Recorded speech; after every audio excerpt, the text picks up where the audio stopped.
हिंदी साहित्य में आइए सुनते हैं मुंशी प्रेमचंद्र द्वारा रचित नमक का दारोगा। जब नमक का नया विभाग बना और ईश्वर प्रदत्त वस्तु के व्यवहार करने का निषेध हो गया, तो लोग चोरी छिपे इसका व्यापार करने लगे। अनेक प्रकार के छल प्रपंचों का सूत्रपात हुआ। कोई घूस से काम निकालता था, कोई चालाकी से। अधिकारियों के पांव बाहर थे। पटवारीगिरी का सर्वसम्मानित पद छोड़ छोड़कर लोग इस विभाग के बरकंदाजी करते थे। इसके दारोगा पद के लिए तो वकीलों का भी जी ललचता था। यह वह समय था जब अंग्रेजी शिक्षा और ईसाई मत को लोग एक ही वस्तु समझते थे। फारसी का प्राबल्य था।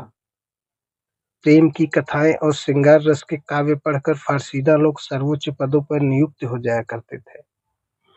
मुंशी बंशीधर भी जुलेखा की वीर कथा समाप्त करके मजनू और फरहाद के प्रेम वृत्तांत को नल और नील की लड़ाई और अमेरिका के आविष्कार के अधिक महत्व की बातें समझते हुए रोजगार की खोज में निकले। उनके पिता एक अनुभवी पुरुष थे। समझाने लगे, बेटा, घर की दुर्दशा देख रहे हो, ऋण के बोझ में दबे हुए हैं। लड़कियां हैं, वे घास फूस की तरह बढ़ती चली जाती हैं। मैं कगारे पर का वृक्ष हो रहा हूँ, न मालूम कब गिर पड़ूं। अब तुम ही घर के मालिक मुख्तार हो। नौकरी में ओहदे की ओर ध्यान मत देना। यह तो पीर का मजार है। निगाह चढ़ावे और चादर पर रखनी चाहिए। ऐसा काम ढूंढना जहाँ कुछ ऊपरी आय हो। मासिक वेतन तो पूर्णमासी का चांद है, जो एक दिन दिखाई देता है और घटते घटते लुप्त हो जाता है। ऊपरी आय बहता हुआ स्रोत है, जिससे सदैव प्यास बुझती है। वेतन मनुष्य देता है, इसी से उसमें वृद्धि नहीं होती। ऊपरी आमदनी ईश्वर देता है, इसी से उसकी बरकत होती है। तुम स्वयं विद्वान हो, तुम्हें क्या समझाऊं। इस विषय में विवेक की बड़ी आवश्यकता है।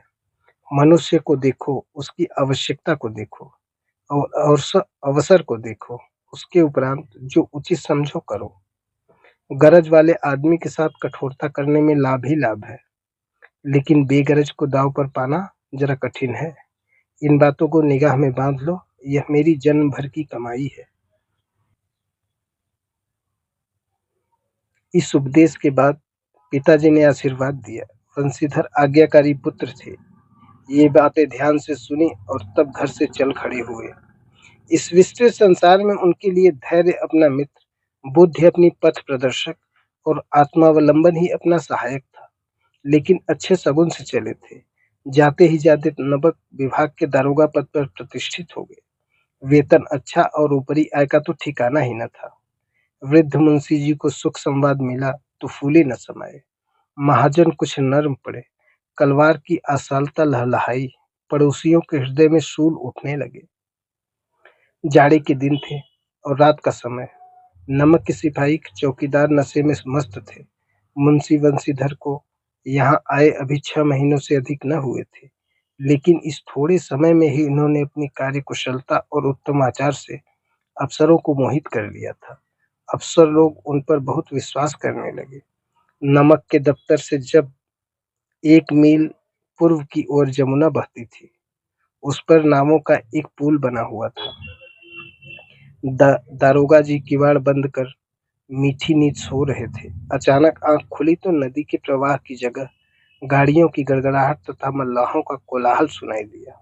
उठ बैठे। इतनी रात गए गाड़ियां क्या कर रही हैं? अवश्य कुछ न कुछ गोलमाल है। तर्क ने भ्रम को पुष्ट किया। वर्दी पहनी, तमंचा जेब में रखा और बात ही बात में घोड़ा बढ़ाए हुए पुल पर आ पहुंचे। गाड़ियों की एक लंबी कतार पुल के पार जाती दिखी। डांट कर पूछा, किसकी गाड़ियां हैं? थोड़ी देर तक सन्नाटा रहा। आदमियों आदमियों में कुछ कानाफूसी हुई। तब आगे वाले ने कहा, पंडित अलोपी दीन की। कौन पंडित अलोपी दीन? दातागंज के। मुंशी बंशीधर चौंके। पंडित अलोपी दीन इस इलाके के प्रतिष्ठित जमींदार थे। लाखों रुपए का लेन देन करते थे। इधर थोड़े से छोटे से बड़े कौन ऐसे थे जो उनके ऋणी न हो। व्यापार भी लंबा चौड़ा था। बड़े चलते पुर्जे आदमी थे। अंग्रेज अफसर उनके इलाके में शिकार खेलने आते और उनके मेहमान होते। 12 मास सदा व्रत चलता था। मुंशी ने पूछा, गाड़ियां कहाँ जाएंगी? उत्तर मिला, कानपुर। लेकिन इस प्रश्न पर कि इनमें क्या है, सन्नाटा छा गया। दारोगा साहब का संदेह और भी बढ़ा। कुछ देर तक उत्तर की बाट देखकर वह जोर से बोले, क्या तुम सब गूंगे हो गए हो? हम पूछते हैं इनमें क्या लदा है? जब इस बार भी कोई उत्तर न मिला तो उन्होंने घोड़े को एक गाड़ी से मिलाकर बोरे को टटोला। भ्रम दूर हो गया। ये नमक के ढेले थे। पंडित अलोपी दिन अपने सजीले रथ पर सवार, कुछ सोते हुए कुछ जागते चले जाते थे। अचानक कई गाड़ी वालों ने घबराए हुए आकर जगाया और बोले, महाराज, दारोगा ने गाड़ियां रोक दी हैं और घाट पर खड़े आपको बुलाते हैं। पंडित अलोपी दिन का लक्ष्मी जी पर अखंड विश्वास था। वह कहा करते थे कि संसार का तो क्या कहना, स्वर्ग में भी लक्ष्मी जी का ही राज्य है। उनका यह कहना यथार्थ ही था। न्याय और नीति सब लक्ष्मी के ही खिलौने हैं। इन्हें वह जैसे चाहती हैं नचाती हैं। लेटे ही लेटे गर्व से बोले, चलो हम आते हैं। यह कहकर पंडित जी ने बड़ी निश्चिंतता से पान के बीड़े लगाकर खाए। फिर लिहाफ ओढ़े हुए दरोगा के पास आकर बोले, बाबूजी आशीर्वाद, कहिए हमसे ऐसा कौन सा अपराध हुआ कि गाड़ियां रोक दी गई? हम ब्राह्मणों पर तो आपकी कृपा दृष्टि रहनी चाहिए। वंशीधर रुखाई से बोले, सरकारी हुक्म। पंडित अलोपी दिन ने हंसकर कहा, हम सरकारी हुक्म को नहीं जानते और न सरकार को। हमारे सरकार तो आप ही हैं। हमारा और आपका तो घर का मामला है। हम किसी हम कभी आपसे बाहर हो सकते हैं? आपने व्यर्थ का कष्ट उठाया। यह तो हो ही नहीं सकता कि इधर से जाएं और इस घाट के देवता को भेंट न चढ़ावें। मैं तो आपकी सेवा में स्वयं ही आ रहा था। वंशीधर पर ऐश्वर्य की मोहिनी वंशी का कुछ प्रभाव न पड़ा। ईमानदारी की नई उमंग थी। अकड़कर बोले, हम उन नमक हरामों में नहीं हैं जो कौड़ियों पर अपना ईमान बेचते फिरते हैं। आप इस समय हिरासत में हैं। आपको कायदे के अनुसार चालान होगा।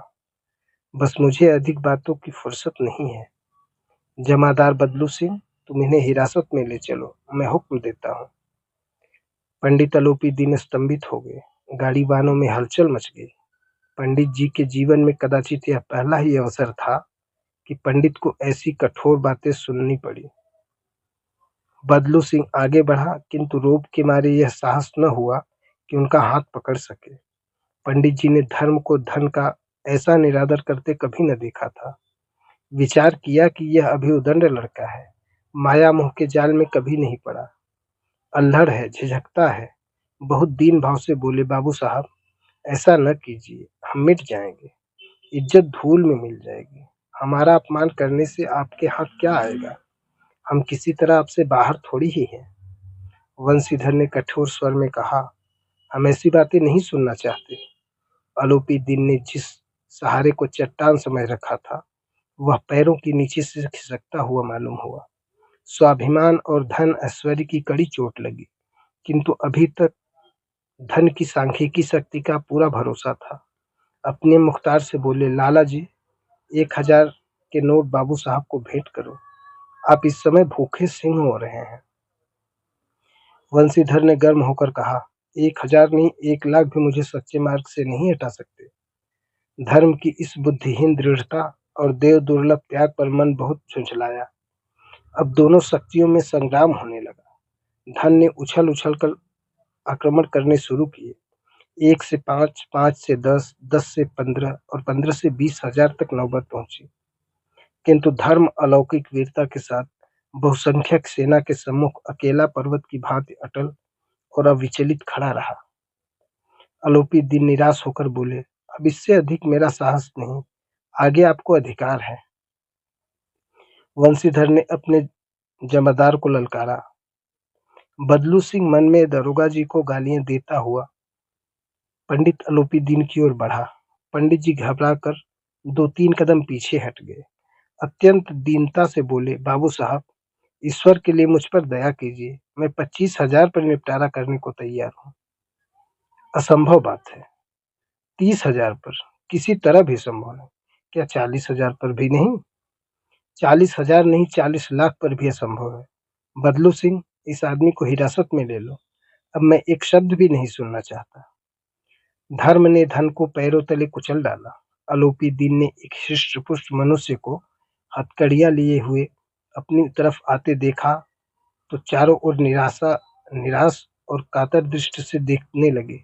इसके बाद मूर्छित होकर गिर पड़े। दुनिया सोती थी, पर दुनिया की जीभ जागती थी। सवेरे देखिए तो बालक वृद्ध सबके मुंह से यही बात सुनाई देती थी। जिसे देखिए वही पंडित जी को के इस व्यवहार पर टीका टिप्पणी कर रहा था। निंदा की बौछारें हो रही थी, मानो संसार से अब पापी का पाप कट गया। पानी को दूध के नाम से बेचने वाला ग्वाला, कल्पित रोजनामचे भरने वाले अधिकारी वर्ग, रेल में बिना टिकट सफर करने वाले बाबू लोग, जाली दस्तावेज बनाने वाले सेठ और साहूकार, यह सब के सब देवताओं की भांति गर्दनें चला रहे थे। जब दूसरे दिन पंडित आलोपी दीन अभियुक्त होकर कांस्टेबलों के साथ हाथों में हथकड़ियां, हृदय में ग्लानि और क्षोभ भरे, लज्जा से गर्दन झुकाए अदालत की तरफ चले, तो सारे शहर में हलचल मच गई। मेलों में कदाचित आंखें इतनी व्यग्र न होती होंगी। भीड़ के मारे छत और दीवार में कोई भेद न था। किंतु अदालत में पहुंचने की देर थी। पंडित आलोपी दीन इस अगाध वन के सिंह थे। अधिकारी वर्ग उनके भक्त, अमले उनके सेवक, वकील मुख्तार उनके आज्ञा पालक और अर्दली चपरासी तथा चौकीदार तो उनके बिना मोल के गुलाम थे। उन्हें देखते ही लोग चारों तरफ से दौड़े। सभी लोग विस्मित हो रहे थे, इसलिए नहीं कि आलोपी दीन ने यह कर्म किया, बल्कि इसलिए कि वह कानून के पंजे में कैसे आए। ऐसा मनुष्य जिसके पास असाध्य साधन करने वाला धन और अनन्य वात्सल्यता हो, वह क्यों कानून के पंजे में आए। प्रत्येक मनुष्य उनसे सहानुभूति प्रकट करता था। बड़ी तत्परता से इस आक्रमण को रोकने के निमित्त वकीलों की एक सेना तैयार की गई। न्याय के मैदान में धर्म और धन में युद्ध ठन गया। वंशीधर चुपचाप खड़े थे। उनके पास सत्य के सिवा न कोई बल था, न स्पष्ट भाषण के अतिरिक्त कोई शस्त्र। गवाह थे किंतु लोभ से डांवाडोल। यहाँ तक कि मुंशी जी को न्याय भी अपनी ओर से कुछ खींचा हुआ दिख पड़ा। वह न्याय का दरबार था, परंतु उसके कर्मचारियों पर पक्षपात का नशा छाया हुआ था। किंतु पक्षपात और न्याय का क्या मेल। जहाँ पक्षपात हो, वहाँ न्याय की कल्पना नहीं की जा सकती। मुकदमा शीघ्र ही समाप्त हो गया। डिप्टी मजिस्ट्रेट ने अपनी तहजीब में लिखा, पंडित आलोपी दीन के विरुद्ध दिए गए प्रमाण निर्मूल और भ्रमात्मक हैं। वह एक बड़े भारी आदमी है। यह बात कल्पना के बाहर है कि उन्होंने थोड़े लाभ के लिए ऐसा दुस्साहस किया हो। यद्यपि नमक के दारोगा मुंशी वंशीधर का अधिक दोष नहीं है, लेकिन यह बड़े खेद की बात है कि उनकी उदंडता और विचारहीनता के कारण एक भले मानुस को कष्ट झेलना पड़ा। हम प्रसन्न हैं कि वह अपने काम में सजग और सचेत रहता है, किंतु नमक के मुकदमे की बढ़ी हुई नमक हलाली ने उसके विवेक और बुद्धि को भ्रष्ट कर दिया। भविष्य में उसे होशियार रहना चाहिए। वकीलों ने यह फैसला सुना और उछल पड़े। पंडित आलोपी दीन मुस्कुराते हुए बाहर निकले। स्वजन बांधवों ने रुपए की लूट की। उदारता का सागर उमड़ पड़ा। उसकी लहरों ने अदालत की नींव तक हिला दी। जब वंशीधर बाहर निकले तो चारों ओर उनके ऊपर व्यंग्यवाणों की वर्षा होने लगी। चपरासियों ने झुक झुक कर सलाम किए, किंतु इस समय एक एक कटुआ के एक एक संकेत उनकी गर्वाग्नि को प्रज्वलित कर रहा था। कदाचित इस मुकदमे में सफल होकर वह इस तरह करते हुए न चलते। आज उन्हें संसार का एक खेदजनक विचित्र अनुभव हुआ। न्याय और विद्वता, लंबी चौड़ी उपाधियां, बड़ी बड़ी दाढ़ियां, ढीले चोंगे, एक भी सच्चे आदर का पात्र नहीं है। वंशीधर ने धन से बैर मोल लिया था। उसका मूल्य चुकाना अनिवार्य था। कठिनता से 1 सप्ताह बीता होगा कि मुअत्तिल का परवान आ पहुंचा। कार्यपरायणता का दंड मिला। बेचारे भग्न हृदय, शोक और खेद से व्यथित घर को चले। बूढ़े मुंशी जी तो पहले से ही कुड़बुड़ा रहे थे कि चलते चलते इस लड़के को समझाया था, लेकिन इसने एक न सुनी। सब मनमानी करता है। हम तो कलवार और कसाई के तगादे सहे, बुढ़ापे में भगत बनकर बैठे और वहां बस वही सुखी तनख्वाह। हमने भी तो नौकरी की है और कोई ओहदेदार नहीं थे, लेकिन काम किया, दिल खोल कर किया। और आप ईमानदार बनने चले। घर में चाहे अंधेरा हो, मस्जिद में अवश्य दिया जलाएंगे। खेद ऐसी समझ पर पढ़ना लिखना सब अकारथ गया। इसके थोड़े ही दिनों बाद जब मुंशी बंशीधर इस दुरावस्था में घर पहुंचे और बूढ़े पिताजी ने समाचार सुना तो सिर पीट लिया। बोले, जी चाहता है कि तुम्हारा और अपना सिर फोड़ लो। बहुत देर तक पछता पछता कर हाथ मलते रहे। क्रोध में कुछ कठोर बातें भी कही, और यदि बंशीधर वहां से टल न जाता तो अवश्य ही यह क्रोध विकट रूप धारण करता। वृद्ध माता को भी दुख हुआ। जगन्नाथ और रामेश्वर यात्रा की कामनाएं मिट्टी में मिल गईं। पत्नी ने कई दिनों तक सीधे मुंह बात तक न की। इसी प्रकार एक सप्ताह बीत गया। संध्या का समय था। बूढ़े मुंशी जी बैठे बैठे राम नाम की माला जप रहे थे। इसी समय उनके द्वार पर एक सजा हुआ रथ आकर रुका। हरे और गुलाबी पर्दे, पछहिया बैलों की जोड़ी, उनकी गर्दनों में नीले धागे, सींग पीतल से जुड़े हुए। कई नौकर लाठियां कंधों पर रखे साथ थे। मुंशी जी अगवानी को दौड़े। देखा तो पंडित अलूपी दीन है। झुककर दंडवत की और लल्लो चप्पो की बातें करने लगे। हमारा भाग्य उदय हुआ जो आपके चरण इस द्वार पर आए। आप हमारे पूज्य देवता हैं। आपको कौन सा मुंह दिखाएं? मुंह में तो कालिख लगी हुई है, किंतु क्या करें, लड़का कपूत है। नहीं तो आपसे मुंह क्यों छिपाना पड़ता। ईश्वर निसंतान चाहे रखे, पर ऐसी संतान न दे। आलोपी दीन ने कहा, नहीं भाई साहब, ऐसा न कहिए। मुंशी जी ने चकित होकर कहा, ऐसी संतान को और क्या कहूं। आलोपी दीन ने वात्सल्यपूर्ण स्वर में कहा, कुल तिलक और पुरखों की कीर्ति उज्जवल करने वाले संसार में ऐसे कितने धर्मपरायण मनुष्य हैं जो धर्म पर अपना सब कुछ अर्पण कर सके। पंडित आलोपी दीन ने बंशीधर से कहा, दरोगा जी, इसे खुशामद न समझिए। खुशामद करने के लिए मुझे इतना कष्ट उठाने की जरूरत न थी। उस रात को आपने अपने अधिकार बल से अपनी हिरासत में लिया था, किंतु आज मैं स्वेच्छा से आपकी हिरासत में आया हूँ। मैंने हजारों रईस अमीर देखे, हजारों उच्च पदाधिकारियों से काम पड़ा, किंतु परास्त किया तो आपने। मैंने सबको अपना और अपने धन का गुलाम बनाकर छोड़ दिया। मुझे आज्ञा दीजिए कि आपसे कुछ विनय करूं। वंशीधर ने आलोपी दीन को आते देखा तो उठकर सत्कार किया, किंतु स्वाभिमान सहित। समझ गए कि यह महाशय मुझे लज्जित करने और जलाने आए हैं। क्षमा प्रार्थना की चेष्टा नहीं की, वरन उन्हें अपने पिता की यह ठकुर सुहाती की बात असह्य सी प्रतीत हुई। पर पंडित जी की बातें सुनी तो मन की मैल मिट गई। पंडित जी की ओर उड़ती हुई दृष्टि से देखा, सद्भाव झलक रहा था। गर्व ने जब लज्जा के सामने सिर झुका दिया, शर्माते हुए बोले, यह आपकी उदारता है जो ऐसा कहते हैं। मुझसे जो कुछ अविनय हुई है उसे क्षमा कीजिए।